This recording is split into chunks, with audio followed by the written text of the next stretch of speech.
নমস্কার, আমি অ্যাস্ট্রোলজার শ্রী অরিজিৎ। আলোর দিশা চ্যানেলে আপনাদের প্রত্যেককে স্বাগত। কারণ আপনারা আলোর দিশার সঙ্গে আছেন।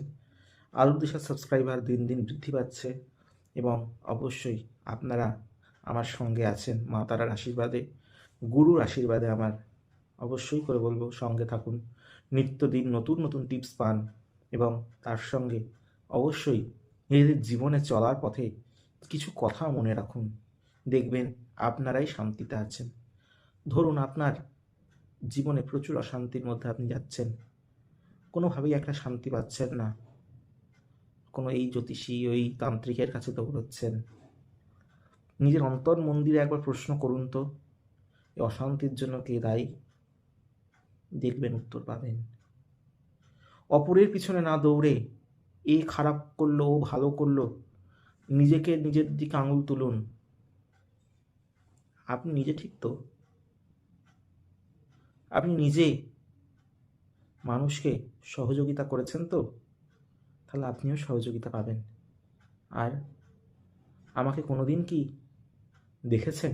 আমাকে বহু মানুষ বলে, আপনি অন্যান্য টিভি চ্যানেল বলুন বা অন্যান্য পডকাস্ট চ্যানেল প্রোগ্রাম করেন না কেন?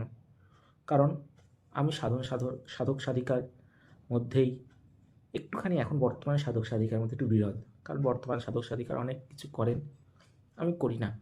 এবং তাদেরকে দেখবেন না আমি কোনোদিন কোনো কিছু কমেন্ট করা বা তাদের নামে কোনো কিছু বলা কখনোই বলি না।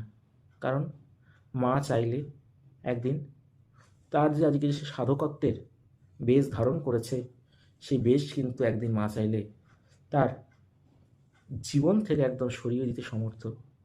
সুতরাং আমি কখনোই বলবো না যে এর কাছে যান ওর কাছে যান। আপনারা প্রকৃত সাধক সাধিকা চিনুন।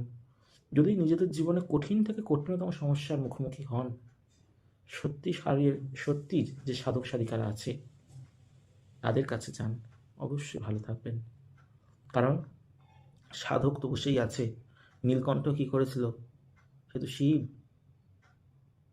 সমুদ্র মন্থনে বিষকে নিজে ধারণ করেছিল।